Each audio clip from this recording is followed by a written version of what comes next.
Afiwe.net. All in this thing together.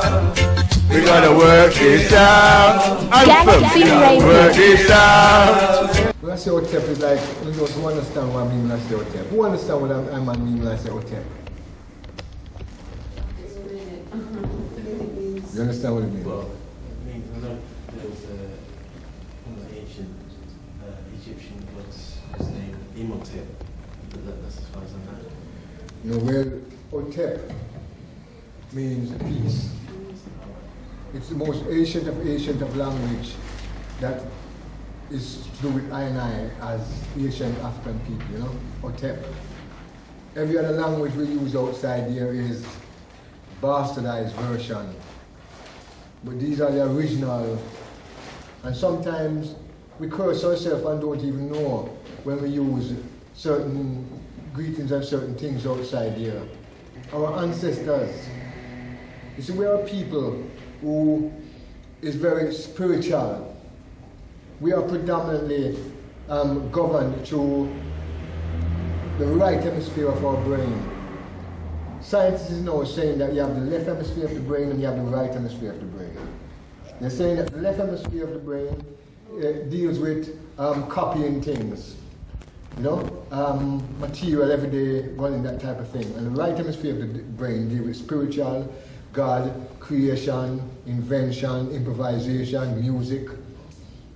So they say that the white folks are governed predominantly through the left hemisphere of the brain, and black folks is governed predominantly through the right hemisphere of the brain. But in ancient times, we mastered both left and right hemisphere of the brain. This is why we was able to build pyramids 6, 7, 10,000 years ago that today, day and age, is baffling modern day scientists. The Japanese were supposed to be the technological masters of the world outside there. They tried to recreate a small version of the pyramid that we built thousands of years ago. And they tried for 3 years straight. They couldn't even find a crane that was big enough and powerful enough, right, to lift up one of the stone slabs that we use to make our pyramid. And eventually they gave up. The Egyptian government said to them, listen, take down this contraption and get out.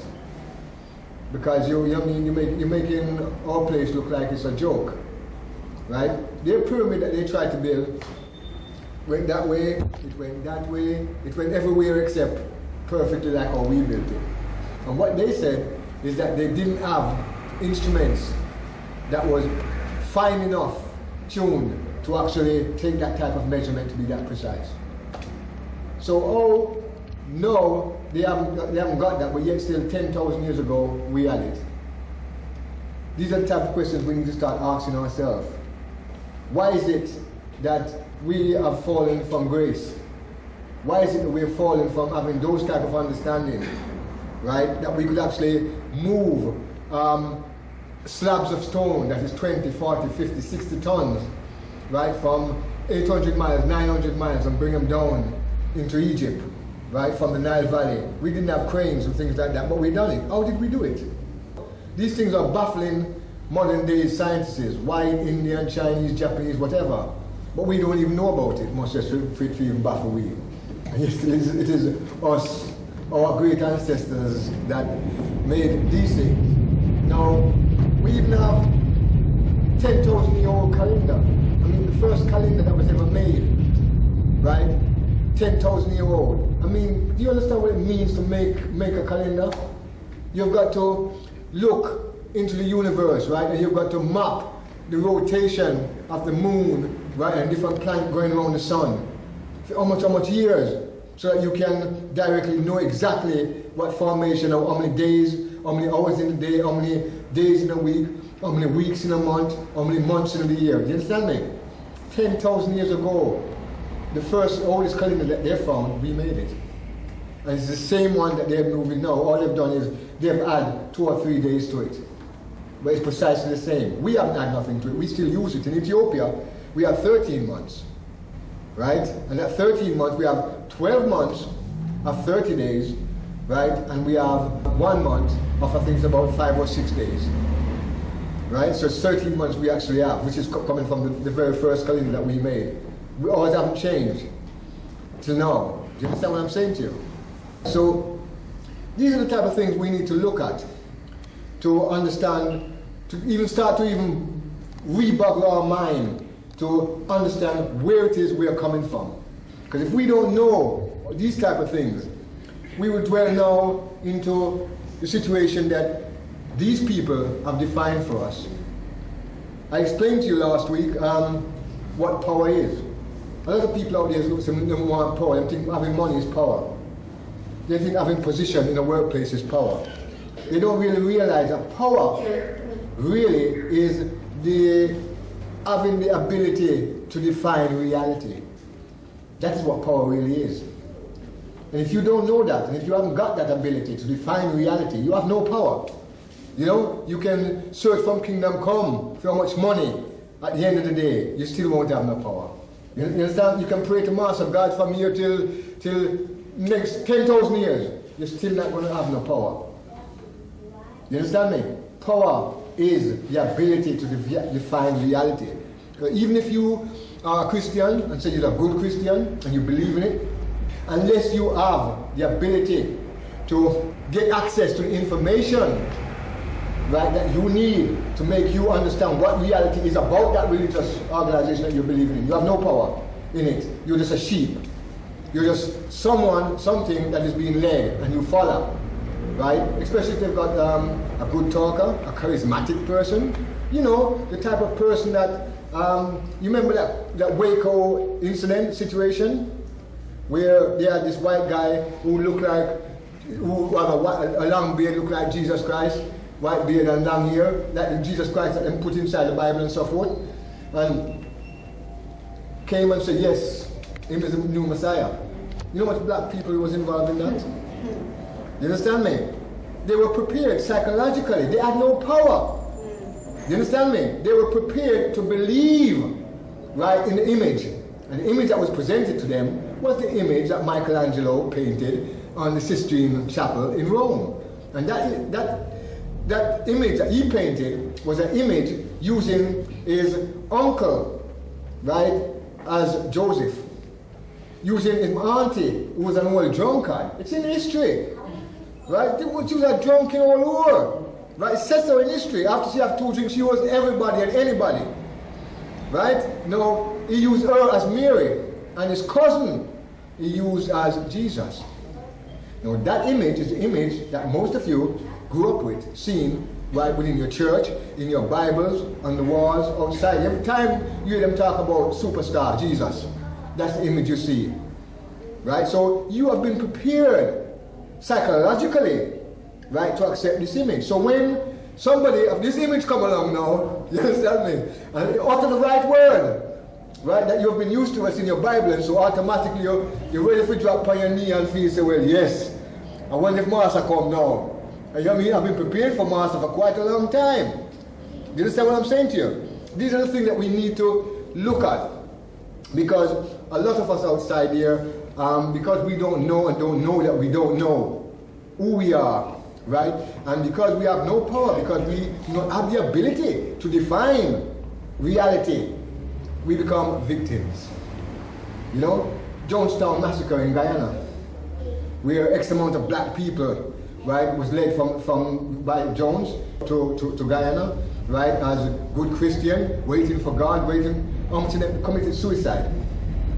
You know, all through the city. If you go to Africa today, day and age, every state I've been to in Africa, right? In fact, most of the states I've been to in Africa, right? It is this white image of Christ, of God, that is ruling the situation. And every corner is a church. And the people, if the people would put as much time as I see them into going to church 6-7 days of the week, going to church, if they would put as much time in looking after them family and them community, you understand me? Africa would be a beautiful place.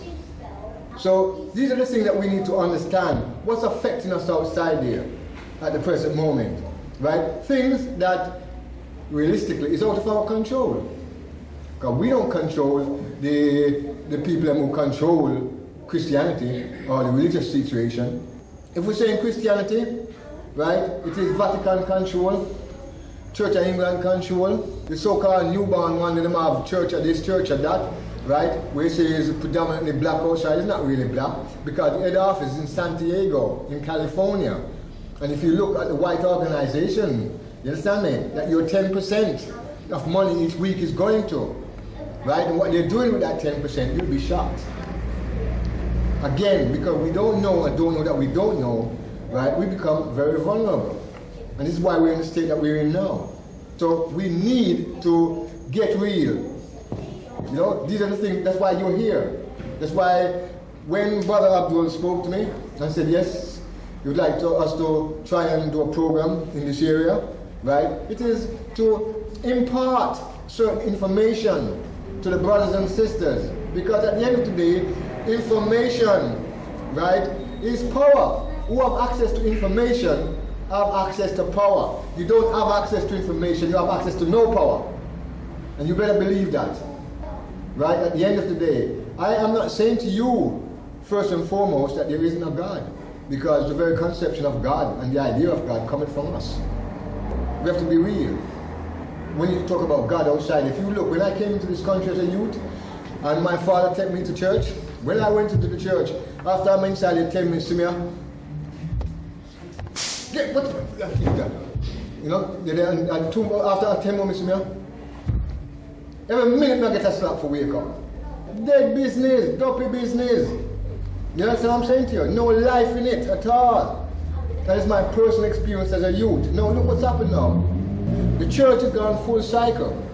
It's gone now, right, from Africa out to Greece, from Greece to Rome, from Rome to the rest of Europe, right? While it was making all that stand, it had no spirit in it. It was utilized originally by Pope and the Romans then to actually use as a means of controlling the mind of the masses of the people. What occurred where religion was concerned, Christianity was concerned, is that the Pope, Caesar decided, so well, one time it was brutality. We used to take around and beat up the people them and force them to listen to us. But now things get such a way outside that the people who we were beaten up before, them get bad too.